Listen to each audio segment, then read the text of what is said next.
Hand it over! My face flushed with anger as my mother-in-law lunged at me. She was as terrifying as a ghoul. Huh? Didn't you say it's shameful to act like a gluttonous servant? I wasn't provoking her. I was being clear. Some people don't get it unless you spell it out. Shut up! As she said that, the ghoul began to scream again. So, the exorcism begins. My name is Ava, a 32-year-old office worker. My husband, Jack, is 6 years older than me. We work at the same company, and I was assigned to his department when I joined. Who made this document? The numbers are wrong here. Honestly, I found my husband difficult. He was competent at his job, but known as the demon manager behind his back, and I never saw him smile. In my nervousness, "It's me, sorry," I stuttered, and my voice shook. It was the worst. But, "Don't rush. I know you're capable and calm. Take your time," he replied with a smile. His smile, and the wrinkles at the corner of his eyes when he laughed, were so endearing that I embarrassingly fell for him instantly. For years, I didn't dare confess, and instead focused on earning recognition at work. Years later, I was promoted to his direct subordinate, and we started talking more. That's when he confessed. When he proposed years later, I pinched my cheek until it was red, thinking it was a dream. Ouch! Seeing this, my husband smiled again. That smile I loved so much. I was so happy. Just to let you know, my family is crazy. If you're uncomfortable, we'll leave immediately. He stubbornly refused the idea of greeting the in-laws. I insisted, and we went for a visit. He warned me earlier, but I didn't understand until I arrived at the in-laws' house. Welcome! You didn't have to bother with formalities. We're busy, too.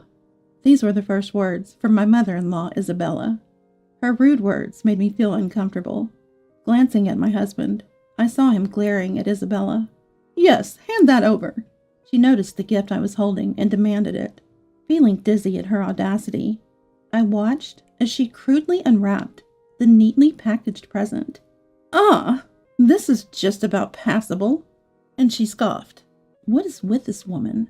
We're getting married, so no more monthly allowances, my husband declared. Isabella retorted. Why not? Do you know how hard it was to raise you both? According to my husband, he has no father. Isabella is, apparently, an unmarried mom. He has a half-sister from a different dad, but Isabella never married her father and had her out of wedlock. Sophia, his sister, looks and acts just like Isabella, and my husband, who despises Isabella, apparently hates Sophia too. What's the big deal, Mom? I'm here. It's all good. From the back of the room, a woman around my age clad in designer clothes emerged. Giving her striking resemblance to Isabella, this must be Sophia. Wow, head to toe in designer brands? It's almost tacky at this point. I couldn't help but think rudely. Are you my brother's wife? I'm the sister. Sophia asked me. Oh yes, I'm Ava. Nice to meet you. As I bowed my head, Sophia laughed for some reason. Ew, what's with that outfit? It screams no brand, doesn't it? Mocking me further, she added, Your accessories are so old-fashioned too.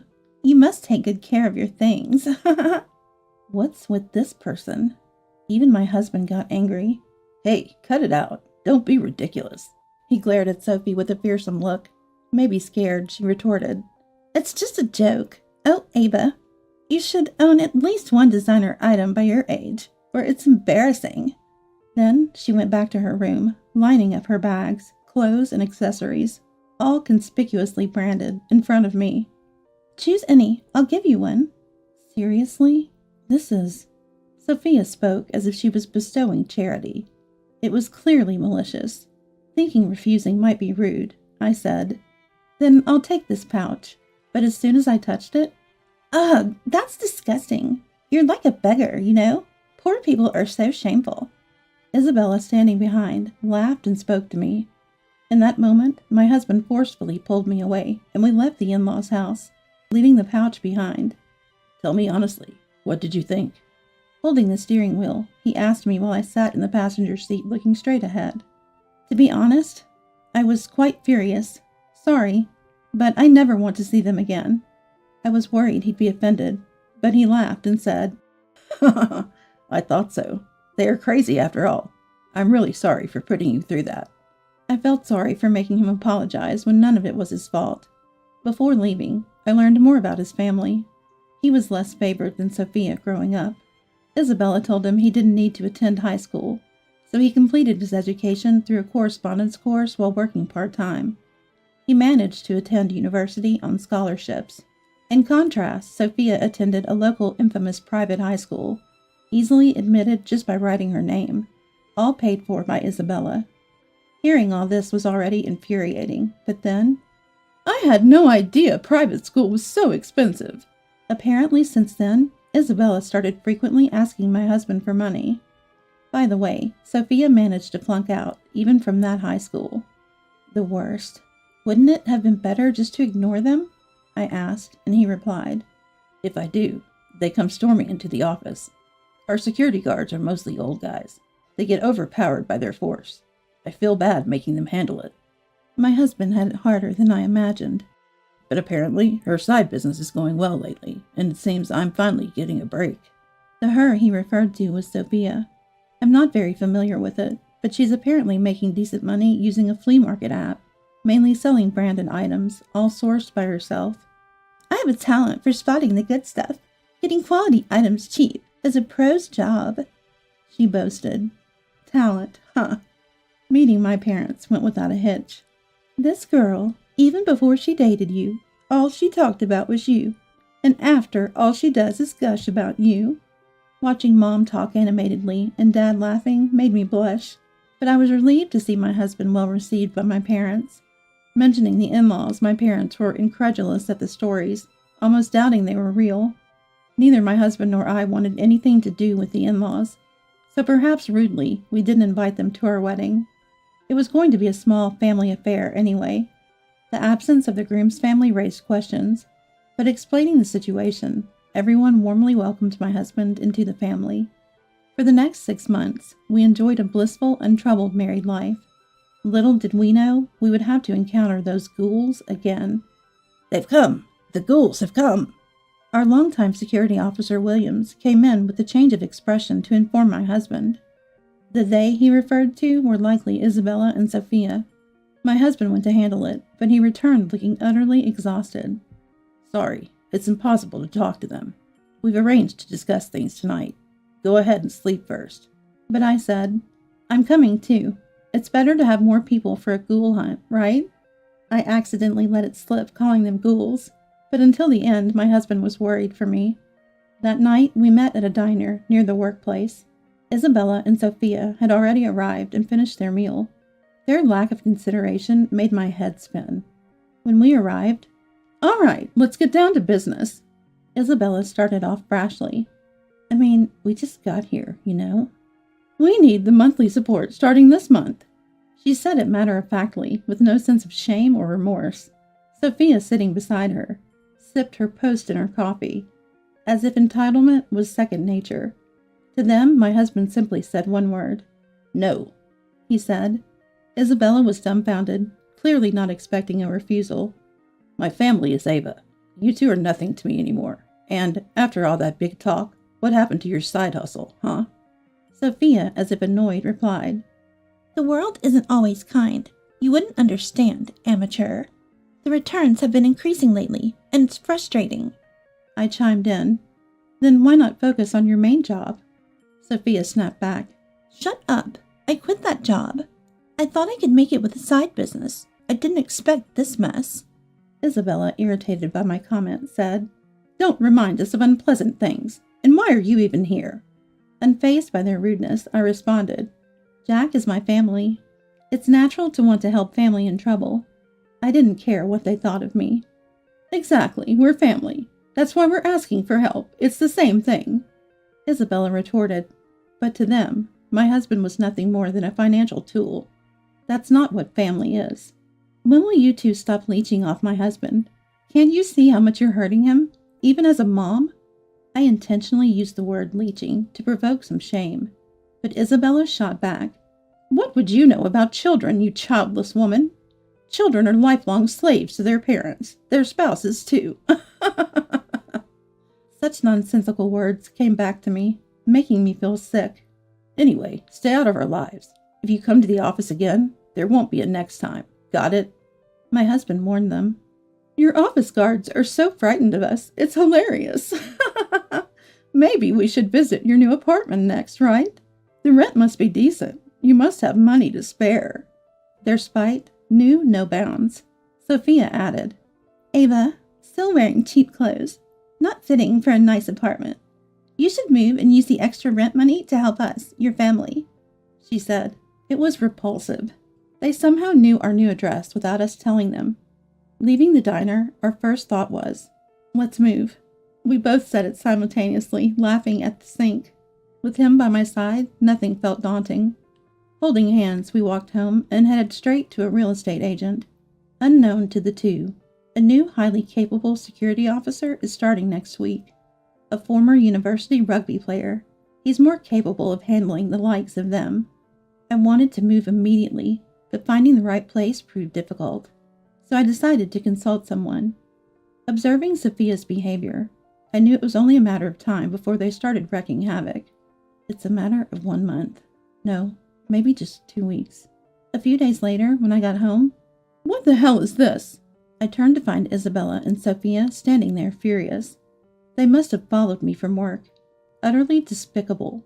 What do you want? I asked, clearly annoyed. Don't what do you want me? How dare a mere servant like you live in such a nice apartment? As irrelevant as their opinions were to me, their shock was somewhat understandable. I lived in what's known as a luxury tower mansion, inhabited by executives, doctors, and rumored celebrities on other floors. Usually decked in designer wear, today they looked particularly shabby and out of place in the sleek, clean entrance. Where I live is none of your business. Please leave. You're bothering me, I said, but they didn't budge, and even sat down, claiming they wouldn't leave until they were given money. This was a matter for the police, but just then my husband arrived. What are you doing? Get out! He was furious at the sight of them, but I managed to calm him down. Reluctantly given the gathering onlookers, we let them into our apartment. Our clean, modern space must have seemed dazzling compared to the dilapidated in-laws' house. They were suddenly all smiles, especially Sophia. I want to live here, she blurted out, to which I sarcastically offered, Why don't you? I'll check if there are any vacancies for you. I deliberately said those things to make a point. Sophia glared at me. Living in such a nice place means you guys must be making a lot, right? Stop being so stingy, okay? What's with the okay? And outrageously. This room's too big for just the two of you. How about we live here too? And of course, Ava, you'll handle all the household chores. They planned to move in, treating me like some kind of servant. No, I can't. We've promised only to house family members, a promise I made with my grandfather. Seeing Isabella's confusion, I kindly explained. This apartment belongs to my grandfather, and we were staying here temporarily. Of course, our salaries wouldn't afford such a place. We finally found a place we like and plan to move next week, somewhere more suitable for us. Of course, we moved to a place within our means. Who are you exactly? Isabella muttered. I'm just an ordinary employee. But the impressive part is the company my grandfather founded. I mentioned the name of the company, where my dad is the CEO. My uncles have also established their businesses, all well known locally.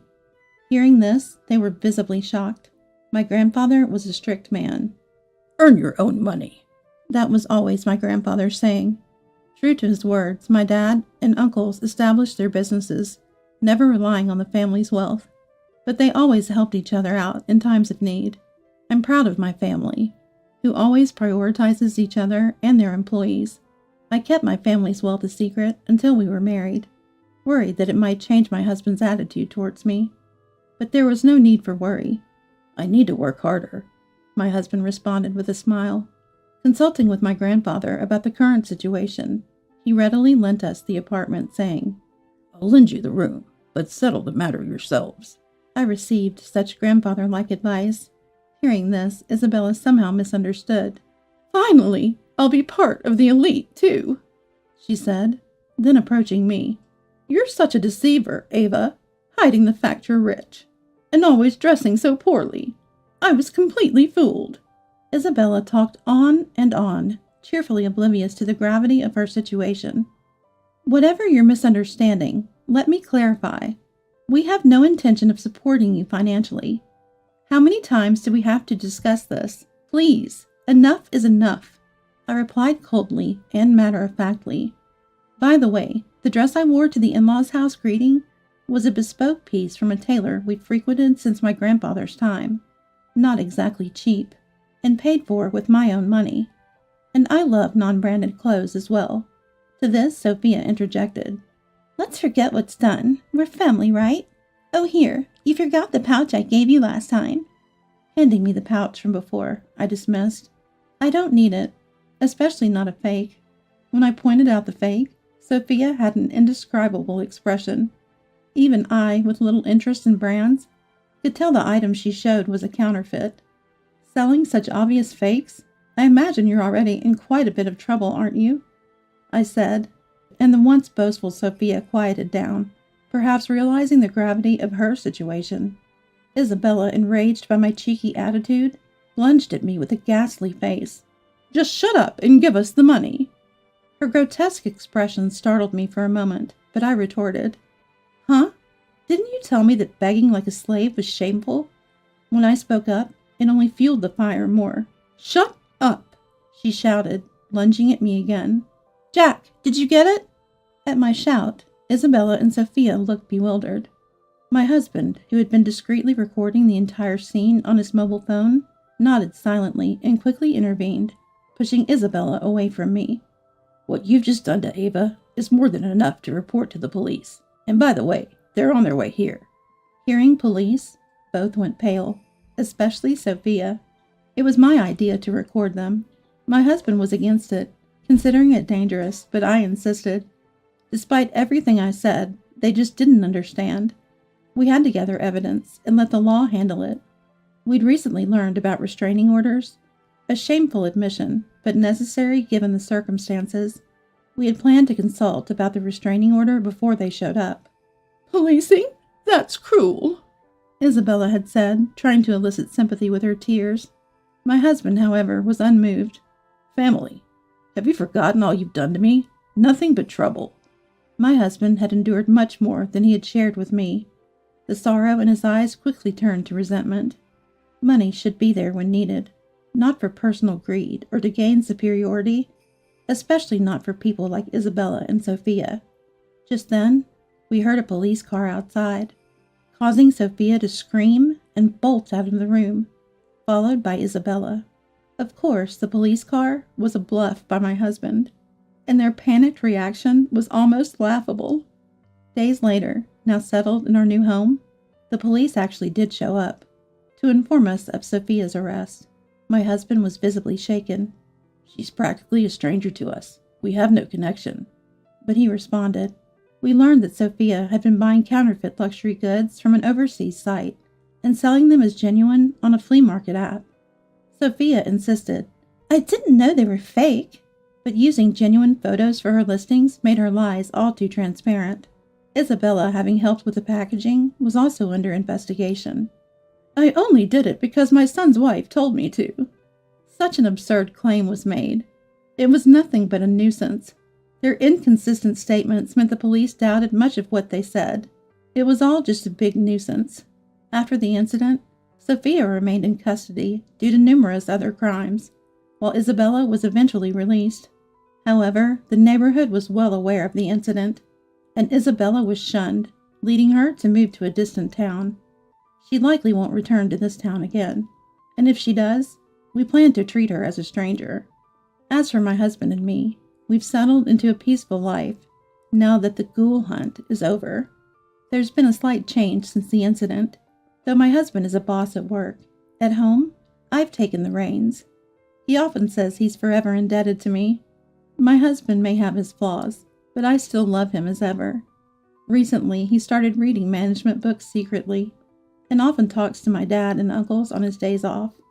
I admire his constant desire to improve. If he ever starts talking about starting his own business, I plan to support him, just like my mom and grandmother did in their time.